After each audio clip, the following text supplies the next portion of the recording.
Hi friends, welcome back to our channel. 8ാം ക്ലാസ്സിലെ അടിസ്ഥാന പാഠാവലിയിലെ ഫസ്റ്റ് ടൈം ഇവാലുവേഷനുമായി ബന്ധപ്പെട്ടുകൊണ്ടുള്ള കുറച്ച് ഇമ്പോർട്ടൻ്റ് ആയിട്ടുള്ള ക്വസ്റ്റ്യൻസും അവയുടെ ആൻസേഴ്സുമാണ് നമ്മൾ നോക്കാൻ പോകുന്നത്. അപ്പോൾ നമുക്ക് നേരെ വീഡിയോയിലേക്ക് കിടക്കാം. ഒന്നാമത്തെ ചോദ്യം, നടക്കുമ്പോൾ എണ്ണ തുളുമ്പിപ്പോകാതെ സൂക്ഷിക്കണം. ജ്ഞാനിയുടെ ഓർമ്മപ്പെടുത്തലിലെ സൂചന എന്ത്? പ്രലോഭിപ്പിക്കുന്ന അല്ലെങ്കിൽ ഭ്രമിപ്പിക്കുന്ന പലതരം കാഴ്ചകളുടെയും സാഹചര്യങ്ങളിലൂടെയുമാണ് മനുഷ്യർ കടന്നു പോകുന്നത്. അതിൽ ആകൃഷ്ടരായി ജീവിക്കുമ്പോൾ ജീവിതത്തിൽ വിലപ്പെട്ട പലതും നമുക്ക് നഷ്ടമാകും.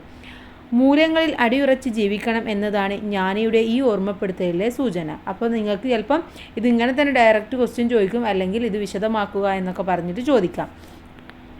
അടുത്തത്, ജ്ഞാനിയുടെ കൊട്ടാരത്തിൽ കച്ചവടക്കാരൻ്റെ മകനെ വിസ്മയിപ്പിച്ച ദൃശ്യങ്ങൾ എന്തൊക്കെയായിരുന്നു? അതിദിവ്യനായ ഒരു സന്യാസിവര്യനെയും അദ്ദേഹത്തിൻ്റെ ആശ്രമവുമാണ് ബാലൻ സങ്കല്പിച്ചിരുന്നത്. അവിടെ വലിയ തിരക്കായിരുന്നു. പലതരത്തിലുള്ള ആളുകൾ വരികയും പോവുകയും ആളുകൾ കൂട്ടം കൂടി സംസാരിക്കുകയും ചെയ്തിരുന്നു. ഒരു ഭാഗത്ത് ചെറിയൊരു ഗാനമേളയും അതിനപ്പുറത്ത് അതിസമൃദ്ധമായ വിരുന്നുമേശയും വലിയ തളികകളിൽ നിറച്ച് ആസ്വാദികരമായ വിഭവങ്ങൾ വിളമ്പി വെക്കുകയും ചെയ്തിരുന്നു. കൂടാതെ ജ്ഞാനി ഓരോരുത്തരായി അരികിൽ വിളിച്ച് വിവരങ്ങൾ അന്വേഷിക്കുന്നതും അവനെ വിസ്മയിപ്പിച്ചു. ഓക്കെ, അപ്പോൾ ഇതൊക്കെയായിരുന്നു കുട്ടിക്ക് അവിടെ വിസ്മയം തോന്നിയ കാഴ്ചകൾ എന്ന് പറയുന്നത്. മൂന്നാമത്തേത്, അർത്ഥം എത്ര ഉണ്ടായാലും തൃപ്തിയാകാത്ത മനസ്സിനൊരു കാലം 10 കിട്ടുകിൽ 100 മതിയെന്നും ശതമാകിൽ സഹസ്രം മതിയെന്നും ജ്ഞാനപാനി പൂന്താനത്തിൻ്റേതാണ്. സമാനാശയമുള്ള വരികൾ പാഠഭാഗത്ത് നിന്ന് കണ്ടെത്തി എഴുതാനാണ്. അപ്പോൾ ഇത്തരത്തിൽ വരികൾ തന്നിട്ട് കുറച്ച് വരികൾ വേറെയും തരും, അതിൽ നിന്ന് എഴുതാൻ പറയും, അല്ലെങ്കിൽ ആശയം എഴുതാൻ പറയും. അപ്പോൾ എന്തെഴുതാം നമുക്ക്? സമ്പത്ത് എത്രയുണ്ടായാലും മനുഷ്യന് തൃപ്തി വരുന്നില്ല എന്നും ധനം കിട്ടുംതോറും കൂടുതൽ വേണമെന്ന് ആഗ്രഹിക്കുന്നവരാണ് മനുഷ്യരെന്നും പൂന്താനം നമ്പൂതിരി ജ്ഞാനപാനയിലെ വരികളിലൂടെ അവതരിപ്പിക്കുന്നത്. അതുപോലെ തന്നെ പണം ഉണ്ടാക്കാനുള്ള മനുഷ്യൻ്റെ ആർത്തിയെക്കുറിച്ച് കുഞ്ചൻ നമ്പ്യാരും പറയുന്നുണ്ട്. പട്ടു കിട്ടുമ്പോഴും സന്തോഷമില്ലവനൊട്ടു പണം കൂടെ മുമ്പേ നിനക്കായാൽ വീരവാളിപ്പട്ടു കിട്ടിയെന്നാകിലും പോരാ തരിവള കിട്ടുവാൻ ആഗ്രഹം. പട്ടു കിട്ടുന്നവന് പണം കൂടി കിട്ടണമെന്ന് വീരവാളിപ്പട്ട് കിട്ടിയവന് തരിവള കൂടി കിട്ടിയിരുന്നെങ്കിൽ എന്നും ആഗ്രഹിക്കുന്നു. പൂന്താനവും കുഞ്ചൻ നമ്പ്യാരും അവതരിപ്പിക്കുന്നത് സമാനാശയങ്ങളാണ്. അപ്പോൾ ഒന്നുകിൽ നിങ്ങൾക്ക് ഈ 2 വരികളും തന്നിട്ട് ആശയം എഴുതാൻ പറയും, അല്ലെങ്കിൽ താരതമ്യ കുറിപ്പ് എഴുതാൻ പറയും. അപ്പോൾ ഇതൊന്ന് മനസ്സിലാക്കി വെക്കുക. 4, ജ്ഞാനി ബാലനോട് 2 മണിക്കൂർ കഴിഞ്ഞ് വരാൻ പറഞ്ഞതിൻ്റെ പൊരുൾ കണ്ടെത്തുക. സന്തോഷത്തിൻ്റെ രഹസ്യമറിഞ്ഞ് വരാനാണ് കച്ചവടക്കാരൻ തൻ്റെ മകനെ ജ്ഞാനിയുടെ അടുത്തേക്ക് പറഞ്ഞയച്ചത്. രഹസ്യം നേരിട്ട് പറഞ്ഞു കൊടുക്കുന്നതിന് പകരം അത് കണ്ടെത്തുന്നതിനുള്ള മാർഗം ബോധ്യപ്പെടുത്തി കൊടുക്കുകയായിരുന്നു ജ്ഞാനി.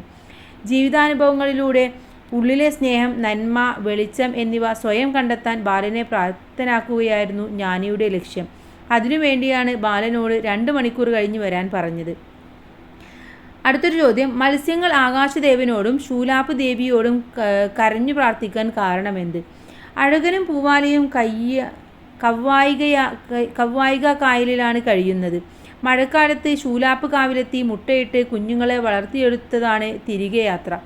മഴ പെയ്യാൻ വൈകുന്തോറും അവരുടെ സങ്കടങ്ങളും വർദ്ധിച്ചു വന്നു. മഴ പെയ്തുണ്ടാകുന്ന നീരൊഴുക്കിലൂടെ വേണം കുന്നുകയറി അവർക്ക് ശൂലാപ്പ് കാവിലെത്താൻ. മഴ പെയ്തില്ലെങ്കിൽ അവരുടെ യാത്ര മുടങ്ങും. കവ്വായിക്കായലിലെ ഉപ്പുവെള്ളത്തിൽ മുട്ടകൾ നശിച്ചു പോകും. ശൂലാപ്പി ദേവിയുടെ ഗർഭപാത്രം പോലെയുള്ള ശുദ്ധജലാശയത്തിലെത്തിയാലേ അവർക്ക് രക്ഷയുള്ളൂ. അടുത്ത തലമുറയെ പോറ്റുവാനാകും. അതുകൊണ്ടാണ് ആകാശദേവനോടും ശൂലാപ്പ് ദേവിയോടും മത്സ്യങ്ങൾ കരഞ്ഞു പ്രാർത്ഥിച്ചത്. ഓക്കെ, ഇനി തവളയും ബുദ്ധനും കണ്ടുമുട്ടുന്നതും സന്ദേശവും എങ്ങനെയാണ്? അഹിംസാ സിദ്ധാന്തത്തിൻ്റെ ഉപജ്ഞാതാവാണല്ലോ ശ്രീബുദ്ധൻ. ഒരിക്കൽ ധ്യാനത്തിനായി ബുദ്ധൻ ശൂലാപ്പ് കാവിലേക്ക് കയറി വന്നു.